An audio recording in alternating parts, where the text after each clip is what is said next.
Hello दोस्तों, तो आज हम बात कर रहे हैं पिछले 10 सालों में इतिहास सब्जेक्ट में जो जो प्रश्न पूछे गए हैं आज तक, हम उनके बारे में बात करेंगे। और उन्हीं के मतलब हिसाब से मैंने 50 इतिहास के संभावित प्रश्न निकाले हैं जो 2026 के आने वाले परीक्षा में आ सकते हैं। तो आइए उन प्रश्नों के ऊपर हम चर्चा कर लेते हैं कि कौन कौन से प्रश्न आएंगे, उनको कैसे लिखा जाने का सही तरीका क्या है और कैसे उनका डिस्क्रिप्शन करना है। ठीक है, तो आइए इसको समझते हैं हम लोग। तो हम लोग जो पहला प्रश्न लेने वाले हैं वो हम भारत का प्राचीन इतिहास यानी एशियंट हिस्ट्री से लेने वाले हैं। तो एशियंट हिस्ट्री जो है उसमें सिंधु घाटी की सभ्यता की नगर योजना की विशेषताओं का विश्लेषण कीजिए। आज हम इस प्रश्न पर विस्तार से बात करेंगे। तो आइए समझते हैं कि हमको उसको लिखना कैसे है। तो चलिए स्टार्ट करते हैं। तो जो लिखने का तरीका है उसको हम आपको बताते हैं कि उत्तर लिखने का जो सही तरीका है। तो सबसे पहले हमको लिखना है कि सिंधु घाटी क्या है, उसका परिचय लिखना है। 3 से 4 पंक्तियों में हमको जो सिंधु घाटी की सभ्यता है उसका संक्षिप्त परिचय हमको देना होगा। उसके बाद में हम मुख्य भाग की बात करेंगे, मुख्य बिंदुओं पर चर्चा करेंगे।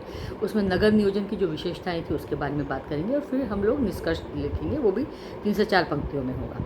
तो चलिए अपन शुरू करते हैं प्रश्न का उत्तर, जो कि मैं इसको प्रश्न और साथ साथ में उसके उत्तर को डिस्क्रिप्शन में भी डाल दूंगी। और क्रमशः हम हर एक वीडियो में एक एक प्रश्न को लेंगे और उसका आंसर भी हम देते चलेंगे। आप चाहेंगे तो डिस्क्रिप्शन में से आप अपने नोट्स भी तैयार कर सकते हैं।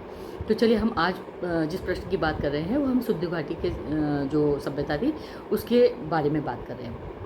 तो आइए सबसे पहले हमको उसका परिचय लिखना है। तो सिंधु घाटी की जो सभ्यता थी वो लगभग 2600 से लेकर के 1900 ईस्वी पूर्व विश्व की प्राचीनतम नगरीय सभ्यताओं में से एक थी। ठीक है, इसके जो प्रमुख नगर थे उसमें जो थे वो हड़प्पा, मोहनजोदड़ो, धोलावीरा और लोथल शामिल थे। ये 4 प्रमुख शहर थे उसके। ठीक है, उसके बाद में हम इस विशेषताओं पे हमको बात करनी है। तो विशेषताओं में हम लोग क्या करेंगे, ग्रिड पद्धति। तो ग्रिड पद्धति हेडिंग डालेंगे, उसके बाद में लिखेंगे कि सड़कें एक दूसरे को समकोण पर काटती थी और जिससे शहर व्यवस्थित रूप से बसाए गए थे। ठीक है, दूसरा पॉइंट होगा उन्नत जल निकासी की व्यवस्था। तो लगभग हर घर जो था वो उससे नालियाँ जुड़ी हुई थी जो मुख्य नालियों में जाकर के मिलती थी। पक्की ईंटों का प्रयोग तीसरा पॉइंट है। भवनों का निर्माण में जो मानकीकृत पकी हुई ईंटें जो हैं उनका उपयोग किया जाता था। और सार्वजनिक भवन चौथा पॉइंट है। इसमें हम लिखेंगे कि मोहनजोदड़ो का महान स्नानागार, जिसको ग्रेट बाथ भी कहा जाता है, वो सामुदायिक भवन या सामुदायिक जीवन का महत्वपूर्ण केंद्र था। और साथ साथ में 5वें पॉइंट पर आते हैं हम लोग, किलेबंदी और निचला नगर। तो अधिकांश नगरों में ऊंचा दुर्ग क्षेत्र और सामान्य निवास के क्षेत्र अलग अलग थे। तो मतलब जो वहाँ का राजा होता होगा वो ऊंचाई वाले जो उसका नगर बना हुआ महल बना हुआ था उसमें रहता था, और बाकी के जो सामान्य लोग थे उनके लिए रहने की व्यवस्था अलग क्षेत्र में निचले हिस्से में बनी हुई थी।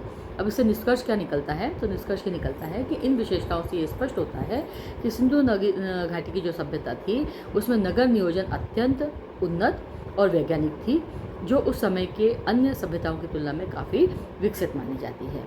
तो अगर आपको ये मेरा प्रश्न का समझाने का और लिखने का तरीका किस तरीके से लिखा जाना चाहिए IPS या IAS के एग्ज़ाम के लिए, तो वो मैंने आपको बताया है।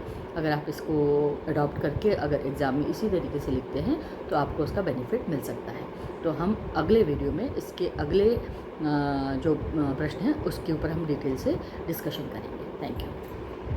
और अगर आपको मेरा ये वीडियो पसंद आया हो तो इसे लाइक कीजिए, शेयर कीजिए और सब्सक्राइब कीजिए।